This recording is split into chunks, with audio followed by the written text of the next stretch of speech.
안녕하십니까. 안녕하세요. 예, 시민언론 뉴탐사 원자력 엑스파일 매주 주말마다 여러분께 찾아가는 원자력 안전과 미래와 함께하는 원자력 엑스파일, 오늘도 인사드립니다. 이정입니다. 오늘은 특별히 에너지 전환 포럼 전문위원신 석강 박사님 같이 오셨습니다. 네, 안녕하세요. 먼 길 오시느라고 수고하셨습니다. 예, 아닙니다. 오랜만에 모셨는데요. 사실 요즘 원자력 쪽이 마구잡이로 건설을 들어가고 수명 연장 들어가고, 사실 제대로 된 투자나 안전성에 대한 점검, 이게 좀 상당히 중요한데 막 건설하고 이렇게 하면 괜찮을까요? 그렇죠. 지금 뭐 우려가 많이 됩니다. 네, 지금 뭐 벌써 그 신한울 1호기하고 한울 3호기죠. 3호기가 이제 2주 사이에 둘 다 불시 정지를 했는데요. 그렇죠. 하나는 아직 불시 정지 원인을 찾으러 갔는데, 그게 정확하게 정지 배경이라든가 뭐 그 이후에 일어난 일들에 대해서도 아직 그 지금 공개가 안 되고 있는 상황인데. 예. 그게 이제 신한울 1호기죠. 1400메가와트, 우리나라가 이제 신형 경수로라고 하는 1400메가와트로 최근에 작년에 사실 상업운전 들어가지 않습니까? 신한울 1호기가. 근데 들어가자마자 계속 정지되는 거예요. 네. 근데 원인을 못 찾고 그런 상황이라 참 안타깝고요. 그런 것들이 대부분 사실 국산화 과정에서 있었던 그런 기술적인 어떠면 좀 성숙도랄까, 그런 것들이 좀 많이 미흡해서 그런 일이 발생하는 거 아닌가, 이런 생각이 좀 듭니다. 벌써 1월 2일 날 네. 정지됐으면 지금 20일이 넘었잖아요. 맞습니다. 아직까지 가타부타 어떤 문제점, 이런 것들은 항상 원안위가 조사를 내려가서 어떤 걸 어떻게 조사하고 있고, 또 현재 매일매일 브리핑을 해서 어떤 점들이 밝혀지고 있다, 또는 새로운 사실들, 그런 것들을 그때그때 보고하는 게 아니고 딱 조사를 하고 보고서를 써가지고 원안위에 올려서 다 승인돼가지고 통과되고 난 다음에 그리고 나서 발표도 없이 슬그머니 보고서만 그것도 요약 자료만 킨스 홈페이지에 딱 올라가거든요. 그러면 일반 시민들은 이제 언제 이게 어떤 문제로 이렇게 해결이 되고, 또는 조치가 되고, 제대로 미흡했던 것들이 조치가 됐는지, 그런 것들을 제대로 모릅니다, 사실. 맞습니다. 예. 사실 지금 이 자리에서 말씀을 드려도 될지 모르겠는데, 아직은 이제 정보가 정확하게 공개가 안 돼서 기다리고 있는 중입니다만, 지금 지역에서는 이번에 그 신한울 1호기가 정지하기 전에 이미 이제 소외 전원이죠. 원전은 사실은 평상시에도 이제 바깥에서 전기를 끌어다가 이제 그 설비를 가동하는데, 냉각이라든가 이런 데 다 외부 전원을 쓰는데, 그 외부 전원, 발전소 외부 전원, 그래서 소외 전원이 상실됐었다. 그리고 소외 전원만 상실된 게 아니라 아마도 비상 디젤 발전기도 같이 사실 그때 가동이 됐어야 되는데, 가동을 못하고 몇 분 이상 소외 전원, 손해 전원 다 이제 그래서 교류 전원 완전 상실 상태로 몇 분 이상 지속됐다라는 그 제보들이 있었습니다. 그런데 이제 그 확인을 아직 한수원 측이나 원안위 측이 확인을 안 해주고 있는데요. 만약에 그게 사실이라면, 사실은 신한울 1호기는 지난 1월 2일에 곧바로 백색 그 비상 발령을 내렸어야 되는데요.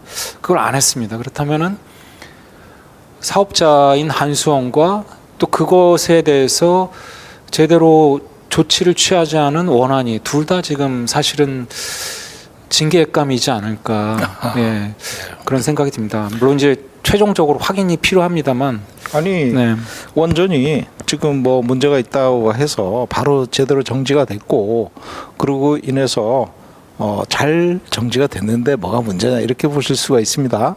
사실 원전은 가동할 때 핵 분열에 의해서 열이 엄청나게 나오고 있고, 그것이 정지가 됐다고 해서 바로 다 식는 게 아니고 상당 기간을 그 굉장한 열을 계속 방출하기 때문에 이걸 식혀줘야 되거든요. 그런 특징이 있습니다. 제대로 식히는 문제가 정지가 되면 발전이 안 되니까 외부 전원을 끌어와야 되잖아요. 소외 전원이 들어와서 펌프나 이런 비상 정지 냉각 이런 것들을 해줘야 되는데 그런 것들이 처음에 원활치 않았다 이런 말씀이죠. 그렇죠. 예. 그리고 그게 바깥에서 전원이 공급이 중단되면은 그때 사실 그 쓰라고 만든 게 비상 디젤 발전기인데 2대를 설치를 합니다. 그럼 둘 중에 하나는 하나라도 가동이 돼야 되는데 이제 둘 다 가동이 안 됐다는 거죠. 그러니까 소외 전원이 상실되면요, 그때 대비해서 사실 발전소 안에다가 비상 디젤 발전기 2기를 설치하는데 2기는 이제 그 안전을 위해서 2대나 설치하는 건데 하나가 고장나면 나머지 하나라도 가동이 돼야 되는데 문제는 지금 지역에서 나오는 제보에 따르면은 둘 다 이번에 가동이 안 됐었던 것으로 보입니다. 그러면은 이제 바깥에도 소외 전원도 중단이 되고 비상 디젤 발전기도 그 전력 공급을 못 하고 그런 게 사실 뭐 그 후쿠시마 사고도 결국은 돌아서 비상 디젤 발전기가 제때 가동을 못 했기 때문에 사실은 그러면 사고가 난 거지 않겠습니까? 소외 전원도 상실되고 소내 전원도 상실되는 그렇습니다. 그야말로 냉각 불능 상태에 도달했었는데 그것이 상당한 시간을 초과되면 바로 후쿠시마 같은 그런 그 냉각 그렇죠. 불능 상태에서 상당히 심각한 문제가 발생하거든요.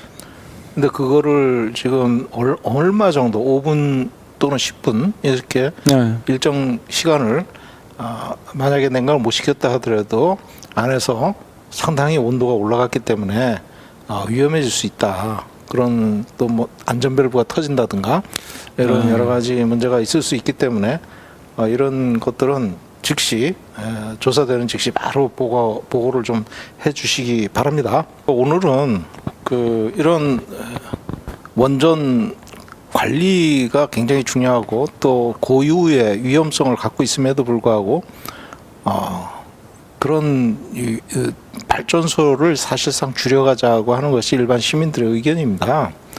원전은 본질적으로 위험하고 또 사용과 해결료 문제, 폐기물 문제 이런 것들이 해결이 안 됐기 때문에 근본적으로 이런 것들은 줄여나가고 재생에너지로 충족을 시키자. 이런 것들이 많은 의견인데 현 정부는 무지막하게 지금 건설을 들어가고 있는 거예요.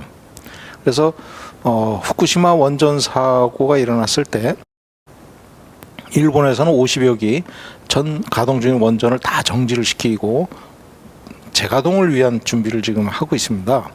이때 일본에서 최근에 나온 책인데요. 이 책입니다. 내가 원전을 멈춰 세운 이유입니다. 이분은 이제 일본 재판장입니다. 재판장. 이분이 원전 금지 판결을 한 재판장이고 기시다 원전 정책을 비판하고 있는 히구치 히데아키 전 재판장이 쓴 책입니다. 내가 원전을 멈춰 세운 이유 이렇게 해서 분량도 많지 않고 그 원전을 멈추게 한 재판장 이야기인데 생활성서사에서 나왔고요. 이분 히데아키 재판장의 이력을 보면 책에 좀 나오는데 일본 매해현 출신이고 사법연수원 35기 그래서 여러 군데 재판장도 거치고 이렇게 해서 지금은 이제 퇴직을 하신 분입니다. 근데 2014년 5월에 간사이 전력에서 운영하던 오이 원전 3, 4호기와 다카하마 원전 3, 4호기를 재가동 금지 처분을 내렸던 분입니다. 그래서 그 경험을 가지고 왜 멈춰 세웠느냐 그거를 정리해서 책으로 낸 것입니다. 여러분들한테 사실 저는 이 책을 읽으면서 역자이신 강혜정 선생님께서 이 책을 보내주셔서 보게 됐는데 보면서 느낀 게 일반 전문가가 다룰 수 있는 소송이냐 원전 소송이 아니면 그 일반 시민들이 다룰 수 있는 소송이냐? 이분은 분명하게 얘기하고 있습니다. 이거는 전문가 영역이 아니라는 거예요. 일반 시민도 조금 공부를 해서 합리성과 이성을 가지고 들여다볼 때 분명히 판단을 내릴 수가 있는 영역이다.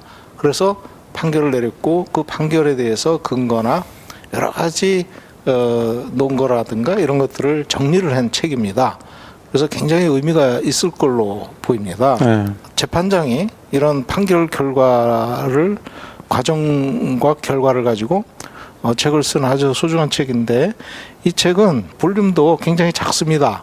이렇게 볼륨도 굉장히 작고 그 읽기도 좋고 금방 내용이 있는데 상당히 좀 자료를 이제 판사니까 네. 굉장히 로직하게 이성적으로 합리적으로 이렇게 정리를 하셨어요.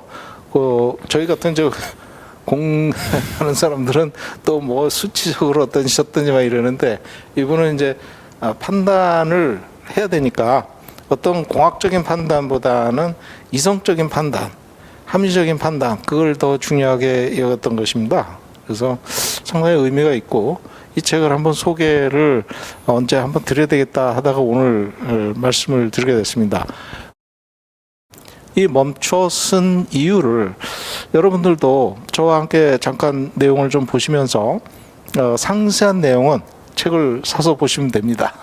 예. 그래서 다음 장을 보여주시면 다카마 원전 3, 4호기, 오이 원전 3, 4호기 이렇게 되어 있습니다. 대판 원전, 고병 원전 이것이 다카하마 오이 원전입니다.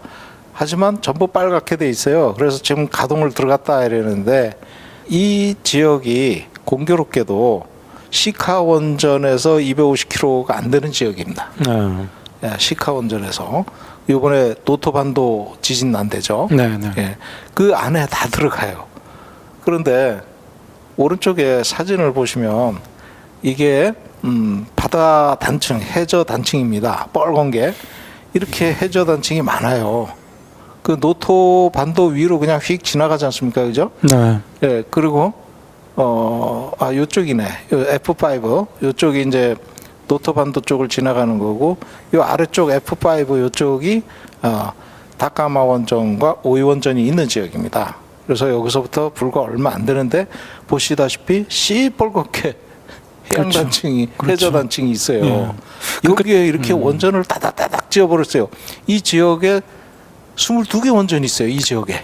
그러니까요. 지금 저 자리가 이번에 이제 지진의 직격을 받지 않았다 하더라도 언젠가는 이제 저 부지가 진앙이 될 수가 있지 않습니까? 그러니까 이게 뭐 러시안 룰렛이 아닌가. 그게 사실은 저 노토반도에 이번에 진앙이 됐던 그 7.2였죠. 7.2 강진의 그 진앙이었던 그 지역이 사실은 그 예전에 7.6이죠. 예, 수주 원전 후보 부지였습니다. 그러니까 거기가 다 그 간사이 전력하고 다른 전력사들이 이제 연합으로 지난 뭐 주로 1980년대에 주로 좀 강력하게 8, 90년대에 추진을 했었는데 그 주민들이 이제 그 뭐 안전 문제 때문에 지진 안전 문제 뭐 이런 것으로 굉장히 오랫동안 이제 그거를 반대 운동을 해서 결과적으로는 그 정부 계획으로까지 올라갔었는데 최종적으로는 취소됐는데 만약에 그게 건설됐으면 지금 아마 가동 중이었을 거고 예. 이번에 지진 그 직격에 그것도 스우즈시 바로 진앙이 있는 바로 그 옆자리입니다. 그래서 굉장히 큰 타격을 받지 않았을까 싶고 그런 의미에서 이제 말씀하신 그 다카마 원전이라든가 그 오이 원전 다 결과적으로 다 그냥 언젠가는 진앙이 될 수 있는 그래서 부지지 좋은 않을까 말씀을 싶습니다. 주셨는데요. 사실 시카 원전이 F5 여기 그림에 보시면 50일 여기 있잖아요. 시카 원전이 네네. 노토반도 네네. 이쪽에. 네. 근데 이제 재밌는 게 이 시카 원전 1호기와 2호기였는데 1호기는 영구 처분하는 걸로 결정을 내렸지만 2호기가 2호기가 심사 중에 있었어요. 네. 심사 중. 저 그림에서 보시다시피 시카 원전 1호기는 이제 그 뭐 그냥 부적합하다 이렇게 이제 폐로 할지 말지 이제 놔두고, 그다음에 옆에 그 파란색으로 되어 있는 거는 심사 중이라는 의미거든요. 네. 그래서 요게 심사 중이었어요, 2호기가. 네. 근데 요 위치가 딱 거기잖아요. 그렇죠. 네. 근데 어떤 얘기가 있었냐면 요 밑에 활성 단층이 있다. 그런 문제 제기가 있었어요. 네. 그러니까 이 회사에서 돈을 1,000억 원을 투자를 해가지고 우리나라 돈으로 거기에 활성 단층이 아니라고 입증을 했다. 해가지고 발표를 했어요. 네. 활성 단층이 아니다. 네. 그래 발표를 했는데, 그래가지고 재가동을 들어가니 많이 막 이러고 있었어요. 네네네. 근데 이번에 7.6 지진이 또 터진 거예요. 그렇죠. 그 전체 그 투자한, 그러니까 후쿠시마 후속 대책으로 투자한 액수는 한 1,000억 엔으로 알고 있습니다. 그러니까 아마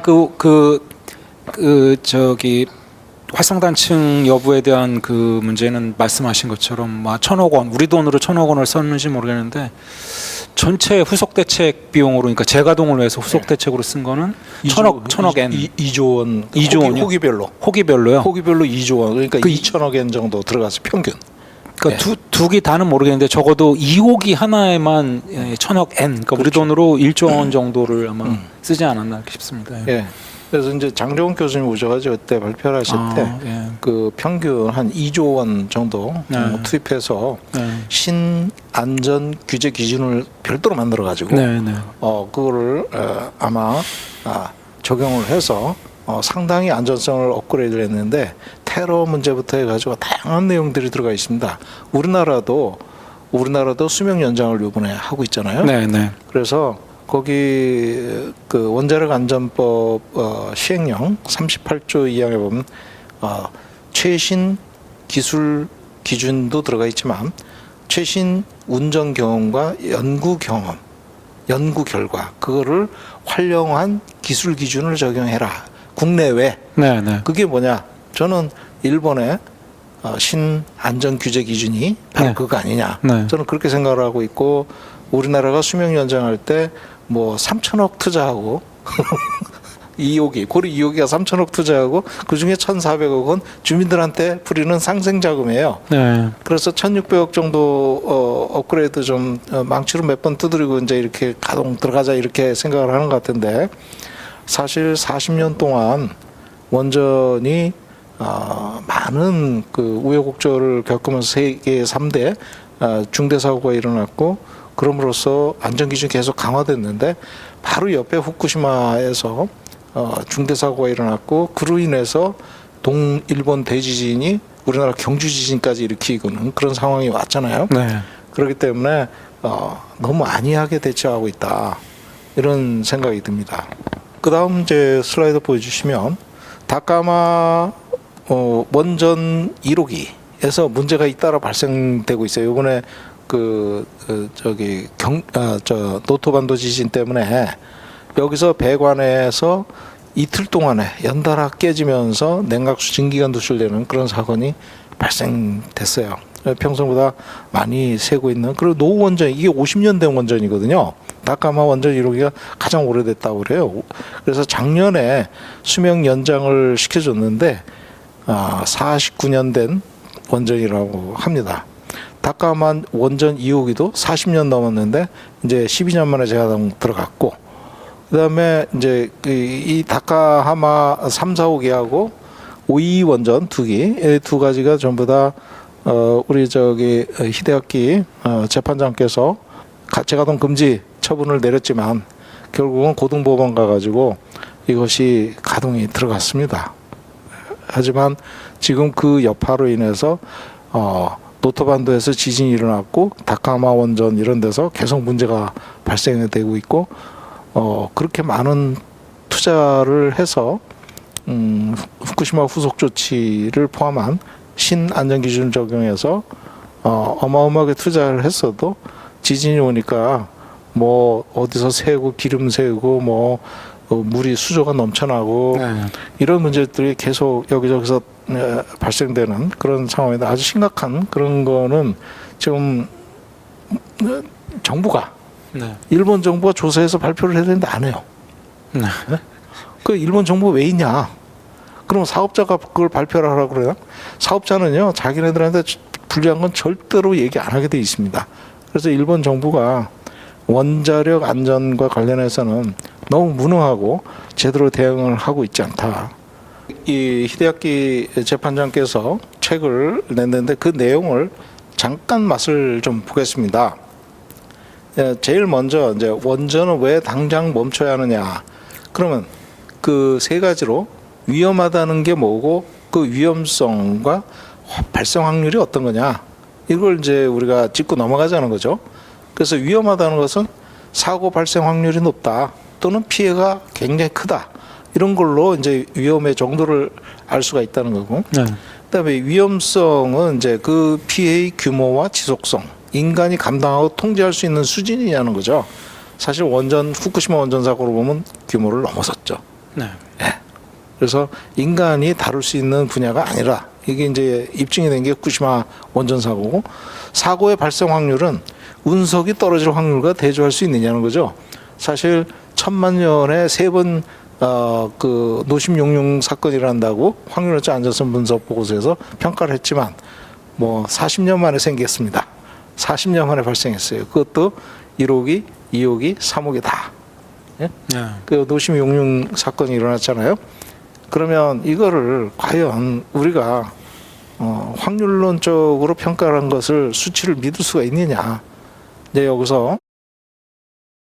과학적 허무, 그 너무나 그 사업 중심으로 이제 가려고 하는 그런 문제점들에서 비롯된 평가 결과의 신뢰도, 이런 것들을 우리가 좀 엿볼 수 있는 거고, 우리나라도 뭐 요즘 SMR을 뭐 기존 경수로보다 1000배 더 안전성을 높은 걸로 뭐 만들겠다. 공상 소설을 쓰는 거죠. 그래서 그 공상 그쵸, 허구성이죠. 허구성. 다시 말씀드리면 수치적으로 확률론적으로 평가하는 거는 사실상 의미가 없다. 그거를 결정론적으로 봐야 된다는 거죠. 사고가 일어날 확률이 조금이라도 있으면 안 된다는 거예요. 그렇죠. 네. 사고의 피해와 규모를 한번 보면요, 후쿠시마 원전 사고를 보더라도 피난민이 15만 명이 생기고 대피 과정에서 사망자가 60명 이상 발생했어요. 녹아내릴 해결료 물질로 방사능은 지속적으로 오염이 확산되고 있고 4천만 명이 대피될 수 있는 그런 상황이 기적적으로 모면이 됐다 이거죠. 왜냐하면 4억의 해결료가 만약에 녹아내렸다 그러면 저장조에 있는 그 물이 막 저기 증발하고 저 물이 수위가 내려가고 있었거든요. 네. 근데 다행스럽게 옆에서 어떻게 문이 깨진 틈으로 이렇게 물이 들어와가지고 네. 그걸 모면을 할 수가 있었고, 또 저기 수소 폭발로 인해서 지붕이 날아갔어요. 네. 그래가지고 헬기로 물을 집어넣을 수가 있었어요. 네. 네. 그런 참 천우신조 같은 그런 것 때문에 만약 그것까지 녹았다 그러면 4천만 명이 대피해야 되는 동경에 있는 주민들까지 다 대피를 해야 되는 그런 상황이 있었는데, 이건 그렇다면 현재 후쿠시마를 보면 원자력 사고를 우리가 통제할 수 있느냐? 뭐 아베 총리가 후쿠시마 원전은 언더 컨트롤 되고 있다 이렇게 얘기를 했었잖아요. 근데 나중에 보니까 전부 다 거짓말, 거짓말인 게 드러났죠. 예. 또 가와이 히로유키 선생이 아주 재밌는 얘기를 했어요. 원전은 자국민을 겨누고 있는 핵무기다. 원전은 일본 역사상 가장 컸던 위기는 2차 세계대전도 아니고 13세기의 몽골 침입도 아니다. 2011년 3월 11일에 후쿠시마 원전 사고가 역사상 가장 컸던 일본의 위기라는 거죠. 그러면 그걸로 인해서 폭발이 일어나가지고 핵 사고가 일어났는데, 그것이 일본을 겨누고 있는 가장 위협적인 무기다. 그게 지금 50여 기가 있고 또 재처리 공장까지 지금 내년에 가동한다고 그러지 않나요? 네. 올해죠, 올해 가능한다 그러니 이런 것들이 굉장히 위협적으로 스스로 느껴야 되는 그런 상황이죠. 아까도 말씀드렸지만 해저 단층만 보더라도 와 씨볼 개요. 네. 근데 거기다 원전이 22개가 들어가 있어요. 해변에. 이런 무모한 진짜 인간의 과학이 자연을 극복할 수는 없는 거거든요. 자연의 힘을 이길 수가 없다는 거고, 그래서 이제 멈춰야 한다는 거고, 또 하나는 사고 발생 확률입니다. 피 크기와 사고 발생 확률은 서로 반비례 한다는 거죠. 먼저는 고도의 안전성이 요구되지만 나름대로 안전하고 필요하다라고 생각하는 사람이 있고, 나라의 존폐를 좌우하는 피해를 유발함으로 즉시 폐로해야 된다, 이렇게 생각하는 분들이 있는 거예요. 그런데 전자는 이제 나름대로 안전하고 필요하다 이렇게 하는 분들은 원전을 지지하고 추진하는 그런 쪽이고, 피해를 유발하면 즉시 폐로해야 된다 이렇게 하는 쪽은 반대하는 쪽이죠. 그래서 둘로 이제 나눠지는데, 어떻게 보면 사업적인 관계나 이해관계, 거기에 따라서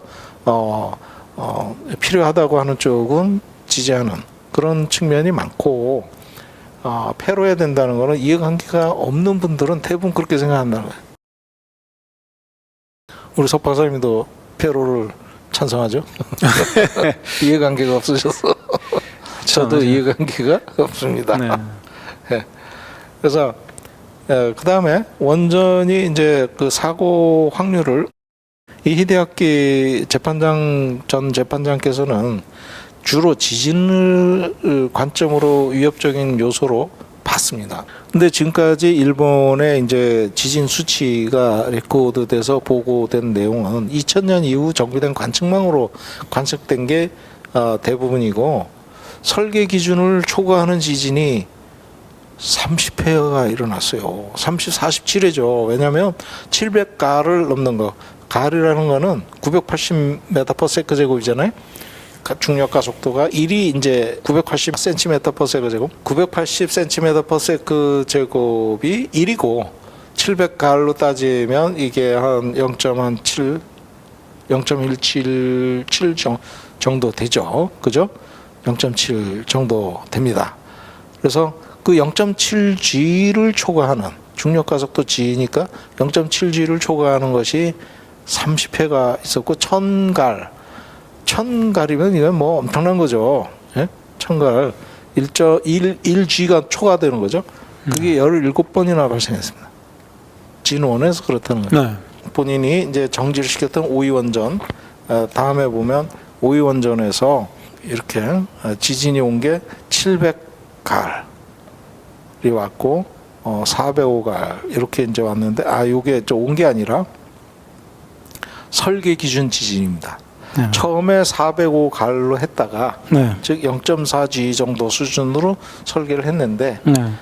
나중에 이거 지진이 굉장히 크게 올 수 있는데 이거 이렇게 해도 되는 거냐 했더니, 평가를 해서 700갈까지도 견딜 수가 있겠다. 이게 0.7G까지도 충분히 견딜 수 있다. 이렇게 얘기를 하는데, 얼마나 어떻게 보강을 했길래 이게 가능하냐. 그렇죠. 그런 의문이 남는 거죠. 그러니까 저는 이거 막 기술적으로 저게 실제 건물 구조물이 저런 지진에 얼마나 버틸 수 있느냐도 중요하지만, 저 정도 오면은, 그러니까 원자로 자체는 그 직접적으로 균열이 일어나지는 않을 수도 있지만, 이번에 그 노토반도 지진 때 시카 원전이라든가, 또는 그 저 한 100km 이상 떨어진 그 가시와자키 가리와 원전 다 그 변전소, 그러니까 외부에서 원전을 위해서 그 전력을 공급해주는 변전 시설에서 변압기가 터져서 변압기에 있던 기름이 다 그 절연유라고 합니다.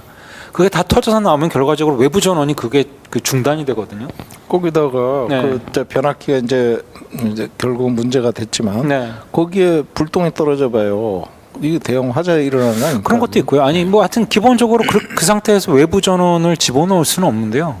그게 이제 이번에 뭐 정확하게 이제 그 세부 정보는 다 이렇게 발표는 안 됐지만, 기본적으로 외부 전원이 그렇게 쉽게 그 중단될 수 있고, 그럼 그 다음에는 그런 비상 디젤 발전기가 잘 돌아가야 되는데, 그게 뭐 예비로 두고 또 대체 전원도 두고 다, 물론 이번에 이제 대체 전원이 또 이제 그 옆에 있는 다른 발전기에서 또 이제 뭐 공급을 하는 식으로 이제 또 뭐 가까스로 되긴 됐지만, 얼마든지 그게 만약에 진앙이었으면은 그 시카 원전은 진앙에서 약 뭐 한 수십 킬로 좀 옆에 벗어나서 뭐 10km 정도 될까 말까 하는 것 아니요, 같아요. 그래도 꽤 떨어졌습니다. 그래서 근데 꽤 떨어졌는데도 그렇게 변전소 설비가 이제 파괴되고 예 그랬는데요.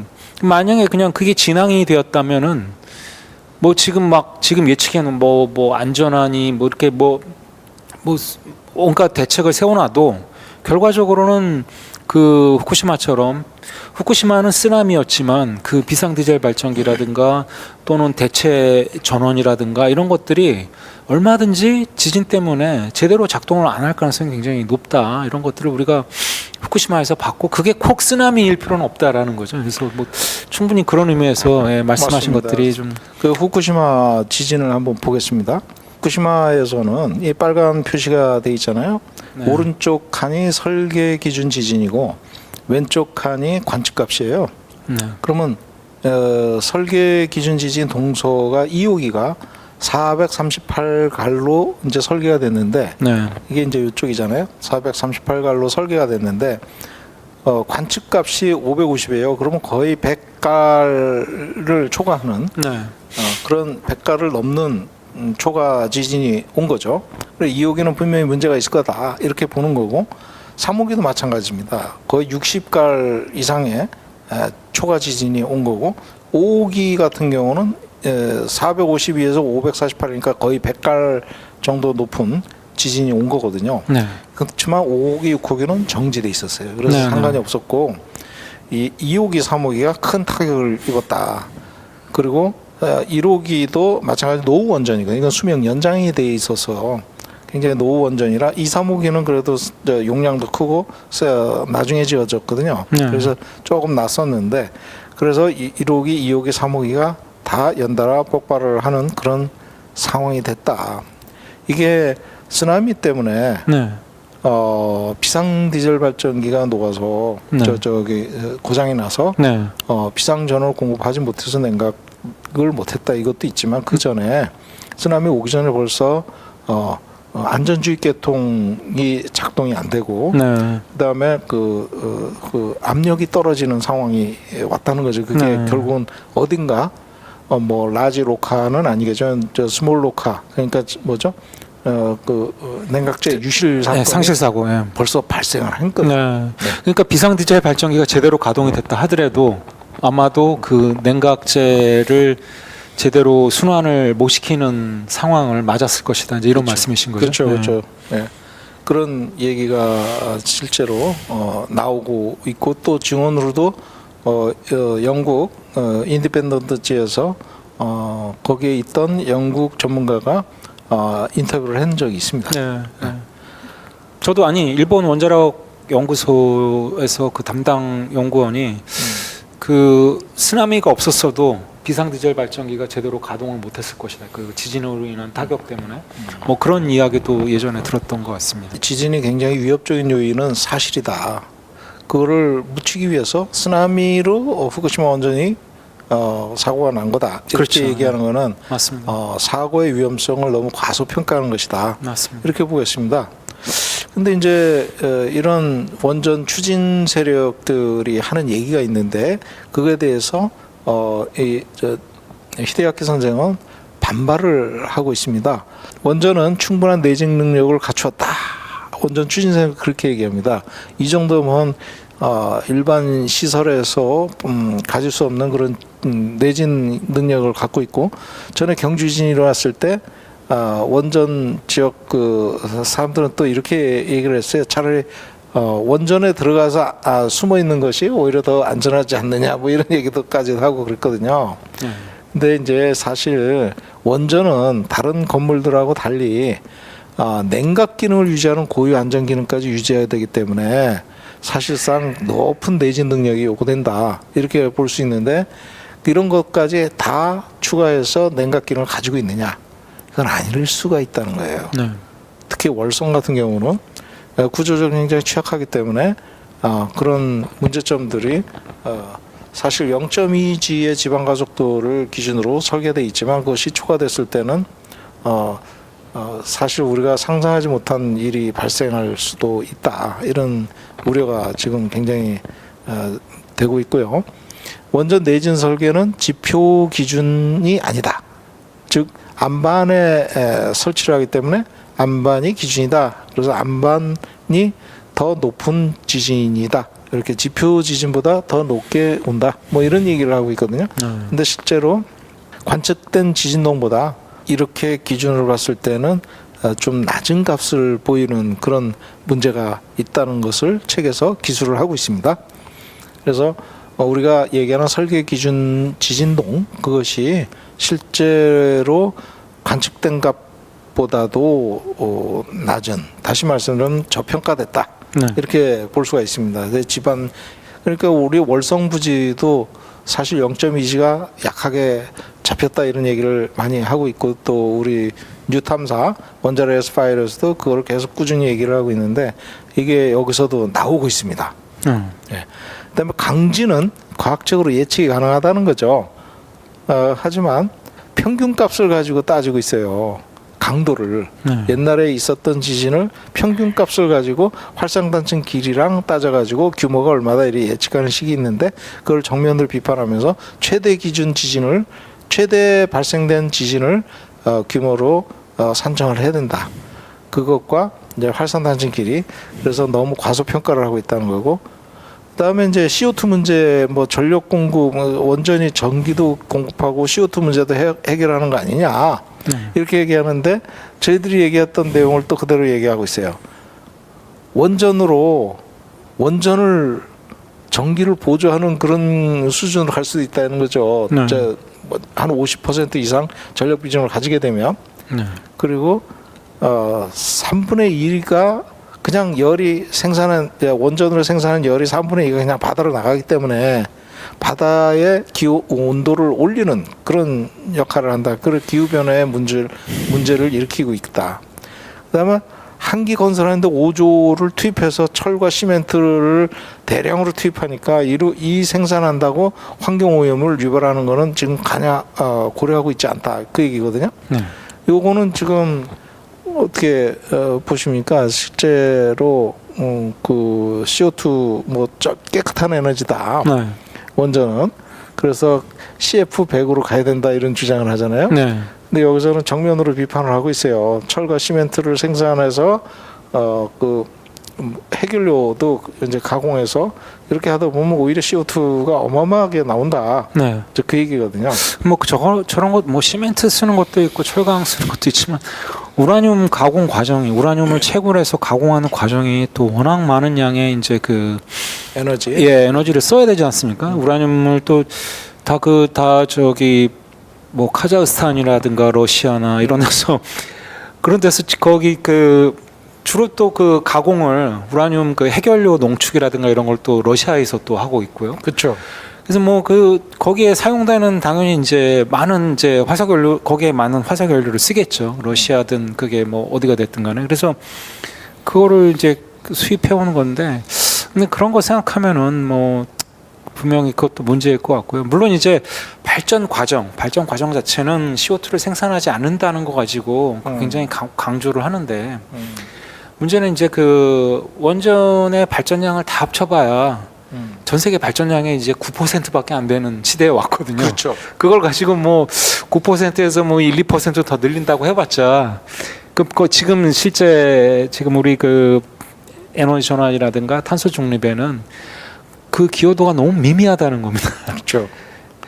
그래서 이제 원전은 국가 에너지 수급을 위해서 반드시 필요하다 이렇게 이제 얘기를 하고 있지만 사고의 피해와 사고 피해의 규모 그다음에 지속성에서 국가 존속을 좌우할 수 있는 그런 규모라는 거고 그다음에 미래 위험성 즉 지진 기후 변화 이런 문제를 보면 안전 위협에 대한 고도의 내진성 이런 거를 갖고 있느냐 안전 대응 능력 이런 것들을 갖고 있느냐 스스로 감당할 수 없는 위험이라면 버려야 한다. 요건 이제 제가 여기다가 집어넣습니다만 그래서 우리나라도 사실상 일본은 지진이 많은 나라이기 때문에 엄청나게 돈을 많이 투입해서 아까도 말씀드렸지만 후쿠시마 후속 조치로 뭐 2조 호기당 2조를 투입해가지고 개선을 시켰지만 우리나라는 3천억 투입해가지고 저는 그걸 보면서 안전은 인권이다.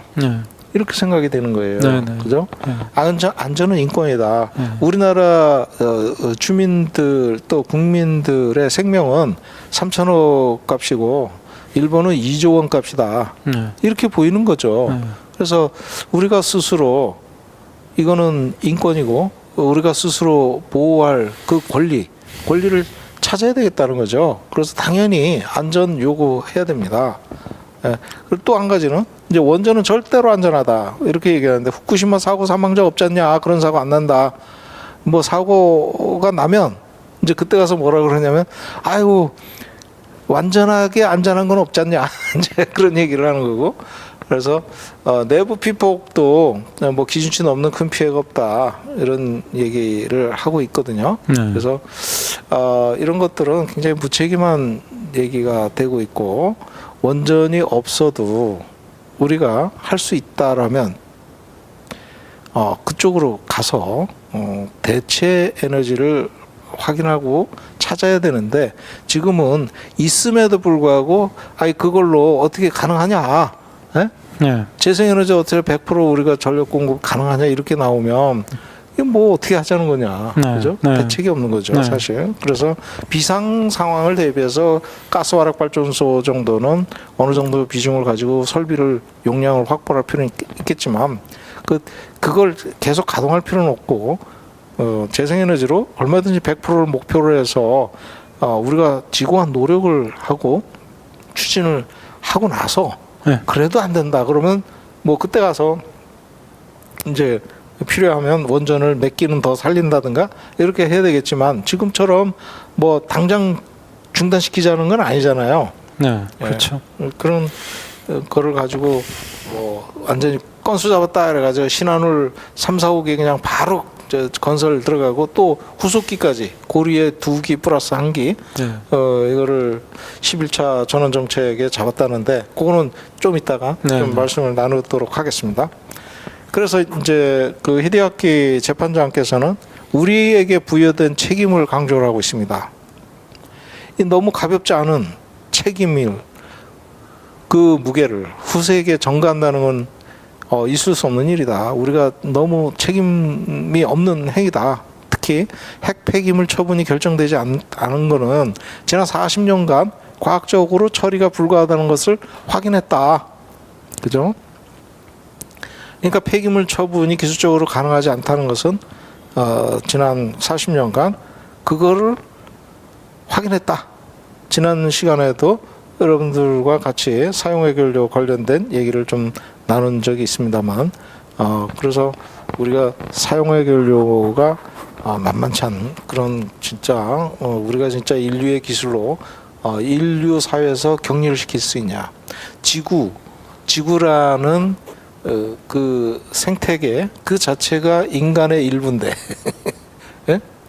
그러면 그 생태계 내에서 인간과 격리가 가능하겠냐는 거죠. 그렇죠. 그거는 상식적인 거고, 실제 기술적으로 들어가면 해결료가 사용 해결료가 저장하다가 만약에 지하수가 들어와 가지고 지진이나 지각 변동 이런 것들 얼마든지 있을 수 있으니까, 네. 물이 찼다 그러면 그걸로 중성자가 서서히 반응을 시작해서 뭐 웅칼로 같이 남아프리카에 천연 원자로도 있었잖아요. 아, 예, 예. 예, 예. 천연 원자로가 있었잖아요. 그런 식으로 그게 만약에 이제 연소가 시작되면 이거는 해결료가 얼마나 어떻게 녹고 뭐 될지도 모르는 일입니다. 입증된 게 하나도 없어요. 그렇게 하고 나서 거기서 가스가 나오고 지하수랑 같이 맞물리면 이게 격리가 가능하겠느냐? 그 입증이 안 됐어요. 그래서 유카 마운틴 미국에서는 최소한 100년 동안 지하수가 들어오지 않는다는 것을 입증하라. 기술적으로 안 되는 거예요, 그게. 네. 그러면 지하수가 들어오는 걸 우리가 막을 수 없다 그러면 앞으로 100년 동안 그거 가지고 가는데, 이제 서균일 교수님 100년 가지고 되겠냐? 300년, 1000년까지도 봐야 되는데 이제 얘기를 하시거든요. 사실 우리가 10만 년 이상을 저장을 해야 되기 때문에 네. 불과 100년 가지고 되겠느냐는 거죠. 그런 궁극적인 어떤 문제점을 두고 보면 우리가 해결하지 못하는 거를 너무 무시를 하고 있어요. 네. 아니 해결 안 되는 거 뭐 나보고 어떻게 하라는 거냐 이런 개념이에요. 네. 그렇잖아요. 그렇죠. 그냥 나 퇴직한 다음인데 그게 나하고 뭔 상관이냐. 뭐 그렇죠. 이런 심보인 거죠. 그러니까. 그다음에 이제 중대 사고는 발생하지 않는다는 사실이다. 이제 중대 사고는 최소한 발생한다. 이제는 중대 사고는 더 이상 안전 신화로 해결할 수 없다는 거죠. 위험이 상존하고 있다. 그 피해 규모는 250km까지 갔다는 것이 후쿠시마에서 그 영향을 확인했기 때문에 중대 사고는 반드시 발생한다. 거기에 대비를 해야 된다는 거고, 그러면 위험이 상존한다는 의미이기 때문에 이거를 계속 가져가야 되느냐 하는 문제고요. 건설 당시 기준 지진동이 과소평가돼서 위험하다. 지금 우리나라도 월성 같은 경우 굉장히 약하게 지금 돼 있거든요. 이분은 이제 특정 원전에 대해서는 4분의 1 수준으로 평가됐다. 그렇게 얘기를 하고 있습니다.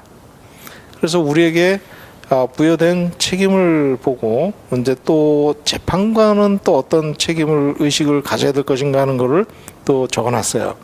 재판관은 그 안전 문제 또 원전에 대해서 재판에서 소송을 판결을 할 때 감정의 문제가 아닌 논리의 문제로 얘기를 해야 된다. 낮은 내진성이라는 거죠. 낮은 내진성. 700갈의 내진 설계로 4000갈을 어떻게 견딜 수 있냐는 거죠. 이거는 그냥 과학적으로 따지고 들어가고 할 필요가 없는 거예요. 그죠? 사고 안 난다고 하다가 사고 나면 절대 안 자는 건 없다라고 주장하는 그런 비합리성을 가지고 원전을 돌린다는 거는 너무 무모하다는 거죠.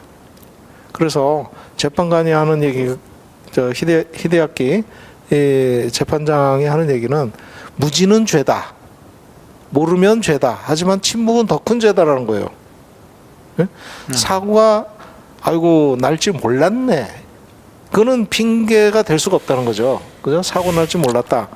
그러니까 무지는 이제 그 죄지만 그것이 침묵, 사고에 대해서 침묵하는 것, 즉 원전의 위험성을 이걸 제대로 알고 이를 제대로 알리는 책임이 있다. 그래서 원전을 제대로 아는 것부터 시작돼야 한다. 이게 이제 저는 또 뿅 갔어요. 왜냐하면 우리 원자력 엑스파일이 지금 3년 동안 계속 원전의 위험성 이 문제를 시청자 여러분들하고 계속 고민하고 저희들의 정보를 계속 만들어서 제공하고 이렇게 하고 있지 않습니까? 그런데 이제 마지막에 마르틴 루터 킹 목사께서 하신 얘기를 또 적어놨어요. 궁극적인 비극은 악한 사람의 억압과 잔인함이 아니라 그에 대한 선한 사람의 침묵에서 온다. 악한 사람이 그 잔인한 거, 그 자체가 비극이 아니라 그거에 대해서 침묵하는 게 문제라는 거예요. 응? 어떤 사람이 권력을 무자비하게 휘두르는 때 그거를 아무 얘기 안 하고 침묵한다는 것은 문제다. 원전도 마찬가지라는 거죠. 그래서 결국 우리는 적들의 말이 아니라 벗들의 침묵을 기억하게 될 것이다. 응? 너 그때 왜 제대로 얘기도 안 하고 방구석에 처박혀가지고 나는 내가 살 거로만 살 거야 이렇게 하는 거는 민주주의에서는 상당히 죄악시 될 수밖에 없다 이런 얘기고, 우리가 중요한 문제에 대한 침묵하기로 마음 먹을 때 우리의 생명은 끝나기 시작한다. 얘기를 해야 된다는 거죠. 이게 마르틴 루터 킹 목사의 어록입니다. 상당히 중요한 의미고 원전을 바라볼 때 우리한테 큰 시사하는 바가 큽니다. 그래서 이제 마지막으로 대학기 재판장께서 얘기하신 내용을 쭉 보면 저는 원전 소송이 전문 기술 소송이라는 것을 전적으로 부정하지 않습니다. 3,000갈 이상의 지진을 원전이 견딜 수 있는지 여부를 쟁점으로 다룬다면 전문 기술 소송이 맞다 이거죠. 3,000갈의 원전이 견딜 수 있냐 없냐, 그러면 파이핑이 어떻게 지나가고 서포트는 어떻게 되고 기기는 내부 두께가 얼만데 무게가 얼마고 그걸 받치고 있는 건 어떻게 되고 지진이 와서 어떻게 흔들려, 이런 걸 따진다 그러면 그 여부는 전문 기술 소송이 된다는 거죠. 그렇지만 오이 원전 부지에서처럼 700갈이 넘는 지진이 일어나지 않는다라는 주장을 믿을 수 있는지 여부는 전문 지식이 없어도 이거는 이성과 양식으로 풀 수 있다는 거죠. 네. 예. 그걸로 판결을 내린 겁니다. 따라서 원전 소송이 전문 기술 소송이라고 최고재판소에서 했다고 전문 기술의 영역이다라고 생각하는 이건 권위주의라는 거예요. 누가 말했냐가 중요하다는 것은 그건 권위주의다. 즉 많은 법률가들이 과학이 아니라 과학자를 신봉하고 이거는 저 법률가뿐만이 아니라 우리 원자력계에서 그 원자력을 친원전을 막 떠들고 다니는 교수들 뭐 전문가들 이런 사람들이 있어요. 그런 사람들이 와서 얘기하는 게 그게 뭐 무슨 대학 교수가 뭐 이런 얘기를 했다더라 이래가지고 그거를 신봉하는 거예요. 하구치 히데야키 재판장께서는 그러나 저는 과학을 신봉합니다. 이렇게 얘기하고 있습니다. 과학을 신봉하지 과학자를 신봉하지는 않는다는 거죠. 이게 굉장히 중요한 얘기예요. 네. 그래서 또 저는 한빛 원전 안전성 검증단 시절에 주민께서 하신 얘기가 또 기억이 나더라고요. 그 얘기 책을 마지막 이제 그 내용을 보니까 거기서 주민들이 원전에 들어가서 어떤 문제가 있는지 보고 직접 확인하겠다 이렇게 의지를 가지고 얘기할 때 뭐라고 얘기하냐면 상식을 초월하는 과학은 없다는 거예요. 예? 주민들 얘기가 자기네들은 상식으로 해도 다 된다. 그거 맞는 얘기입니다.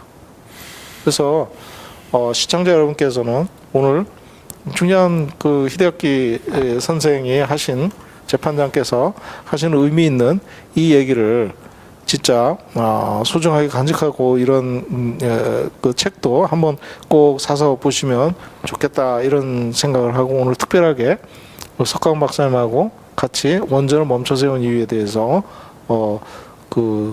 책도 소개할 겸 내용의 의미도 어느 정도 같이 공유하는 그런 시간을 가졌습니다. 상세한 내용은 생활성서사에서 나온 책입니다.